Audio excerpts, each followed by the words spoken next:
Cuaca mantap gila tu hari ni. Alhamdulillah. Baik, jadi Assalamualaikum and hi. So welcome back to my channel guys. So hari ni public holiday, Nuzul Al-Quran kan. Kita pun dah nak masuk pertengahan atau dah masuk pertengahan bulan Ramadan dah ni. Jadi selamat berpuasa juga kepada semua. So alang-alang public holiday hari ni, aku pun nak pergi ride dengan member-member SBK aku. Aku dah lama tak ride dengan diorang. Motor ni pun aku dah lama tak ride actually. Since Since last track day bulan 2 hari tu kan aku pakai tayar slick. So bagi aku tak praktikal lah kalau aku nak jalan pakai tayar slick dekat jalan biasa macam ni. And lagi satu, sayang tayar slick tu tayar soft compound, so cepat habis kan. Jadi buang duit lah kalau aku jalan buat daily kan tayar tu. So dapat cari masa lah untuk tukar tayar street tayar aku balik. So baru boleh jalan lah motor. The point for today's video is actually aku nak cakap yang sudah genap lah sudah genap 2 tahun aku memiliki motor ni. Okay, jangan kita layan corner je.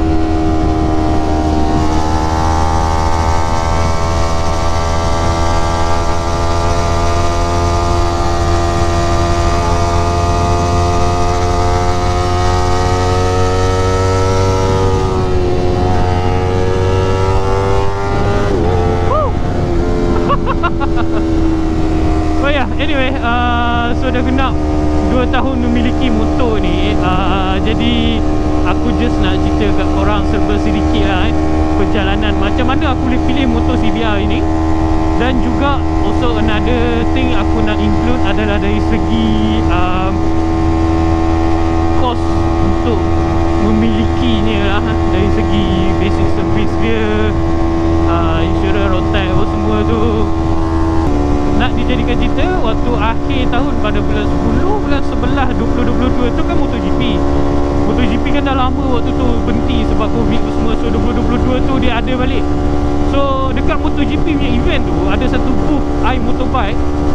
Diorang ada pamerkan sebiji Honda CBR 250 RR plate Malaysia. Aku terkejut tau dari tu. Aku yakin motor ni dia bawa main dari Endor ke, just saja nak showcase saja ke apa-apa macam tu lah kan.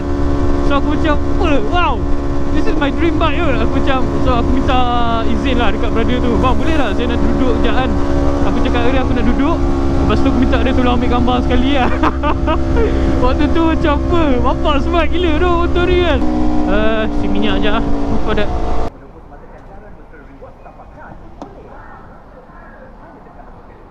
Minyak ni pun tank yang sama daripada since track day tu. Motor punya tak jalan lah katakan.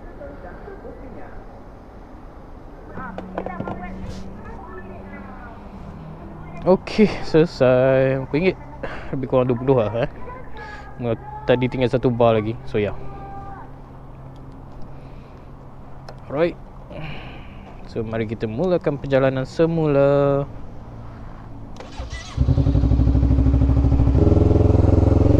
Okay, so back to the story. So fast forward setahun ke depan tu, pada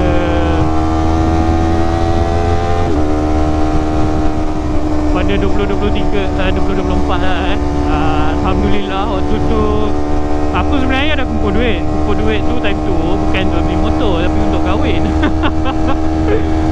So tengok pula CBR, tengok yang CBR 150. So waktu aku tengok CBR 150 tu aku macam, weh macam ngam juga ni kan. Lepas tu ayah aku cakap, kalau kau ambil 150 ni sama je macam kau pakai RS kan, beza horsepower sikit je. So aku pergi balik lah kedai aku tengok CBR 150 tu dekat Honda Impian X dekat area rumah aku tu. And then dia kata at that time CBR 250R ni banyak permintaan So banyak permintaan means kalau aku nak beli yang baru, aku kena tunggu dalam waiting list, which is around 6 hingga 7 bulan. Lama gila weh. So macam okay tak apalah, tak nak kan. So tak nak ambil baru lah, maksudnya aku cari use kan. So aku cari use, aku buka Facebook, aku tengok dekat marketplace. Aku tengok dekat marketplace ada satu sebiji CBR. Ni CBR lah. Satu CBR ni dekat belah Seremban, WSL Bikers. Aku pergi lah. Time tu aku pergi tengok motor. So aku cakap kat dia, boleh lah jadi lah kan. Aku dah malas fikir dah tu. Susah gila weh nak cari dah tu motor ni. Mileage motor ni waktu aku ambil tu dalam 32,000 km lah 32,000 km. Aku ambil tu, settle payment apa semua, aku bayar cash motor ni time tu. So duit kahwin yang aku kumpul tu, and also ATS yang aku pakai dulu tu aku jual kat orang. Alhamdulillah, sehari je aku jual. Dalam sehari je ada orang beli terus semua. So duit tu top-up ni semua, aku beli cash terus motor ni. Aku beli waktu tu cash motor ni dalam 25,500 lebih kurang, all in, termasuk on the road semua kan. So macam ok lah kan. Lepas tu pula settle ni pun semua, dia orang hantar motor dekat rumah.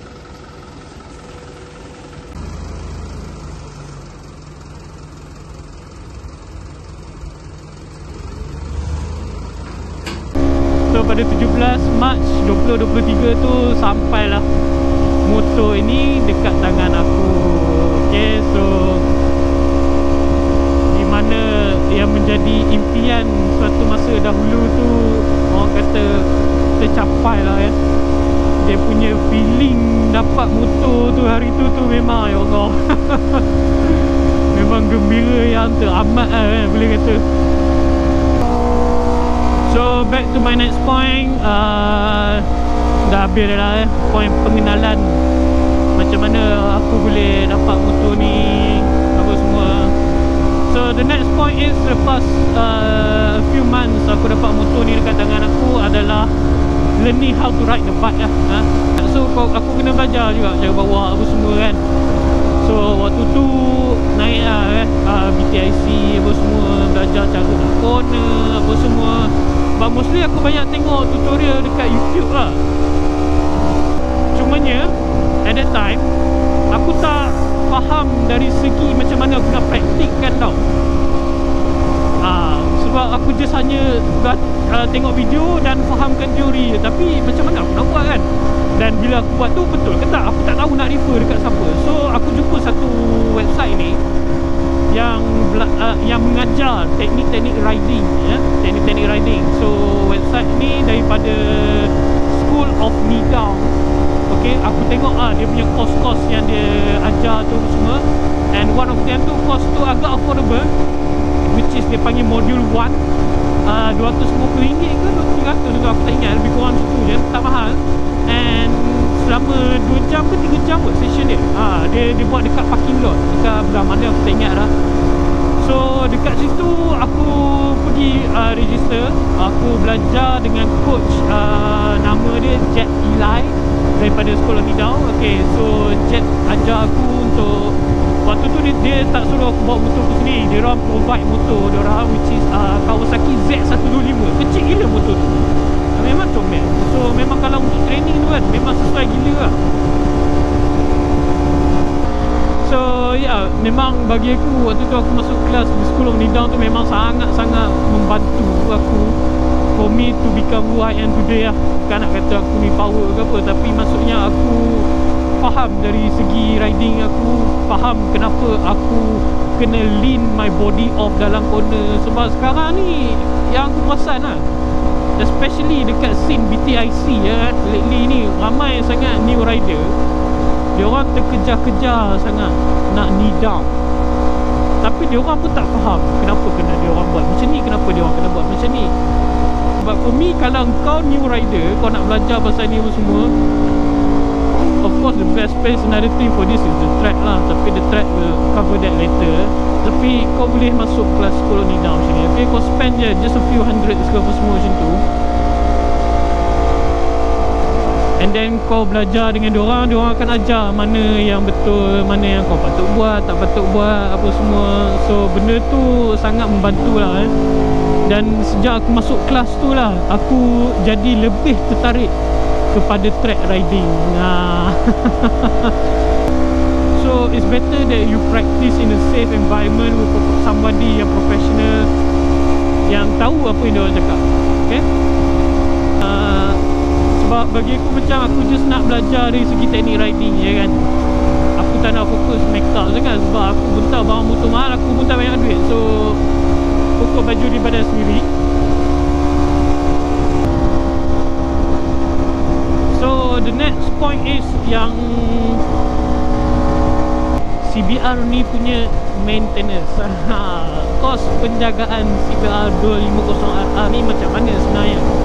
So selepas 2 tahun memiliki motor ni, I can say with confidence lah dengan apa poin-poin yang aku akan masukkan untuk topik ni. Ini memang semua anggaran kos-kos yang aku dah rasa, aku dah bayar sendiri dengan duit aku lah. Okay. So bayar mungkin different workshop, mungkin berbeza ke apa semua. The first one is basic service.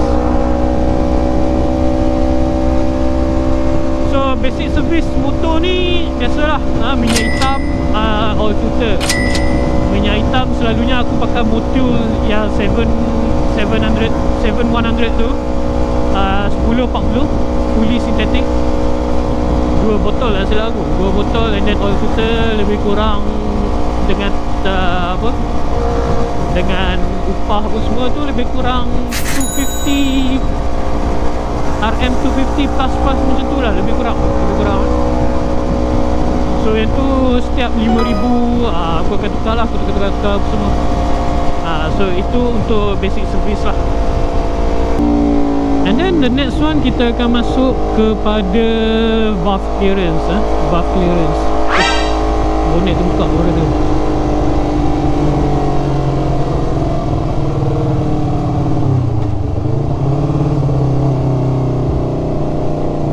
Sekejap, aku distracted kejap, bonet berada yang terbuka.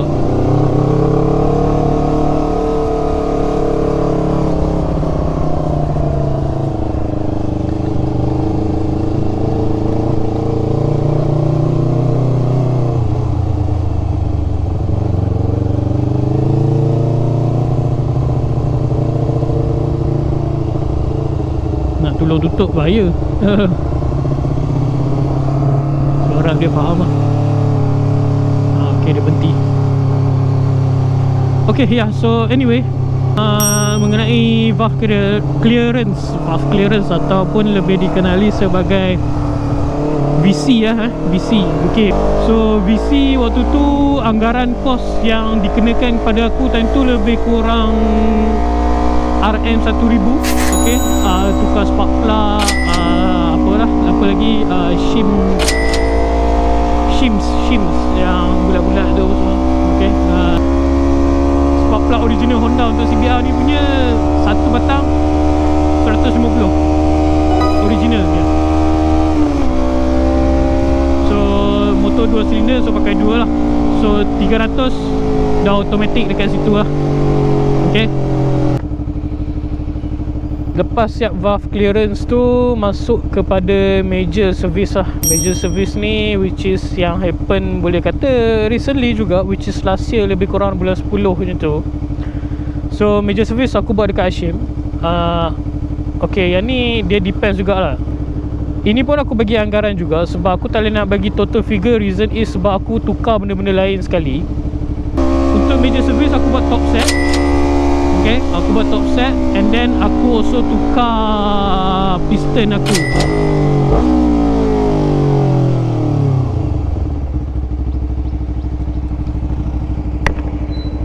Lampu merah So aku tukar piston aku, blok masih sama. I think untuk top set aku tukar piston tu, 2 tu lebih kurang anggaran dalam lebih kurang 4,000 lebih. Another reason aku tukar piston aku punya piston tak ada masalah pun, tapi sebab aku macam aku beli motor second, aku tak pernah rasa motor ni dalam keadaan stok dia. Jadi aku teringin jugalah. Teringin jugalah. Bagi aku macam alang-alang dah nak buat top set kan, bila lagi kau nak buka enjin ke, nak turunkan ni or whatever ke apa semua kan, bila lagi time ni je lah. So buat je lah kan sekali kan. So sebab tu jadi mahal sikit. Kalau buat top set saja aku rasa tak lebih 3,000 pun sebenarnya. Memang lepas dia orang tukar tu, ya Allah, beza gila weh. Beza gila, sedap, sangat sedap. The response of the bike is so good, is so great. So bila aku lenjan dalam sepang tu semua tu kan, weh, memang terasa lah dia punya, memang terasa lah kesyahduan motor dia tu. Aku rasa keadaan motor aku yang sekarang ni is at the peak of its moment lah. Memang best. Memang aku lenjan dalam track memang best gila. Exit power, exit corner apa semua memang ada power apa semua. So baru-baru ni aku baru je renew motor ni punya insurance dengan Roadtech. Roadtech lebih kurang 50 ke 70 macam tu lah, lebih kurang. And then insurance dia yang aku bayar baru-baru ni lebih kurang 500.5 ke 600 macam tu. First party daripada Alliance. So itu untuk insurans Roadtech lah. Okay, but anyway, kita dah sampai dekat RV kita, Petronas Ulu Yam. Aku suggest lupa tak pakai jam. Just tunggu geng-geng lain lah sampai.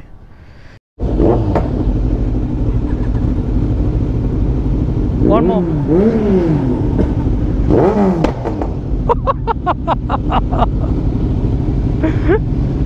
Okay guys, so diorang dah sampai dah. Ni kita orang berenam saja kot, termasuk aku. So just pergi Genting, layan-layan sikit. Semua pun dah lama, kita orang dah lama tak jumpa, tak ride sekali. So santai-santai je ride kali ni. Hopefully tak ada apa-apa masalah.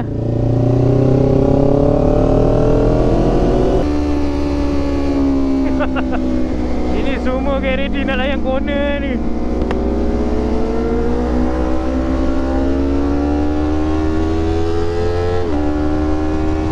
Boleh lah, kita pun layan kat santai-santai je lah.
See you, Jeff.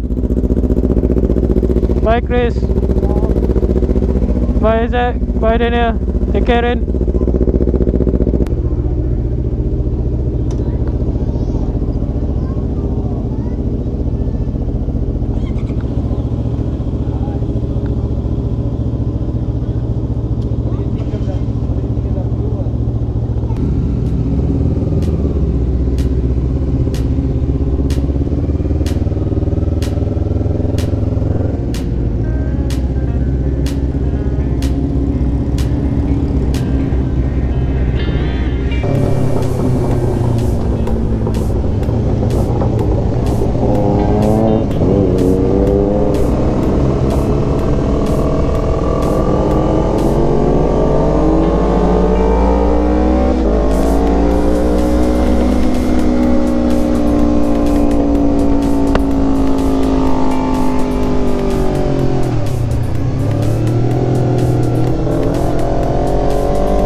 Guys, so Kita lepak-lepak je dekat Cinsei, dengar bunga api kan. Pap pap pap pap pap pap. Banyak gila. Oh yeah, anyway guys, back to the end of the video lah kiranya. Kalau kita orang pun dah on the way balik apa semua. So seperti mana yang aku cerita tadi, basically itulah how I got into buying this bike lah, CBR 250RR kan. And perjalanan aku macam mana aku boleh berminat untuk main track apa semua. And also itulah apa, dari segi cost maintenance dia, penjagaan dia macam mana semua, servis dan sebagainya apa semua macam mana kan. So sedikit sebanyak macam tu lah ya. Dari segi cost dan maintenance tu sebenarnya kalau aku nak go in betul-betul detail kat korang, aku sebenarnya aku tak apa, orang kata tak kisahlah kalau aku nak tunjuk kat korang berapa harga sebenar aku bayar ke apa semua tu. Tapi aku rasa kalau aku nak masukkan dalam video kali ni mungkin akan jadi terlalu panjang. So kalau korang betul berminat nak tengok dari segi pecahan berapa bayar tu ini apa semua, mungkin boleh komen dekat bawah. Aku boleh buat another separate video. But yeah, so anyway, it's just gonna be a chill ride. But yeah, anyway, apa pun hari ni it's a very good day to ride lah. Public holiday, walaupun puasa kan, and cuaca pun dekat Genting kan, sejuk-sejuk, tak panas sangat ke apa semua.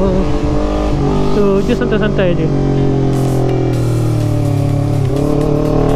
Anyway, terima kasih kerana menonton video pada kali ini. Hopefully korang dapat lah sedikit intipati ke buat bagi sesiapa yang ingin membeli dan memiliki motosikal ini, Honda CBR 250RR. So korang boleh lah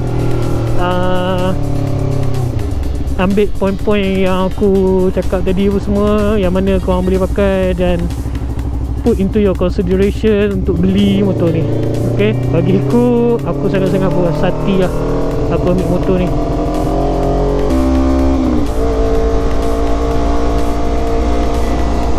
So thank you for watching guys, and I'll see you guys on the next one. Okay, ride safe and take care of. Bye bye.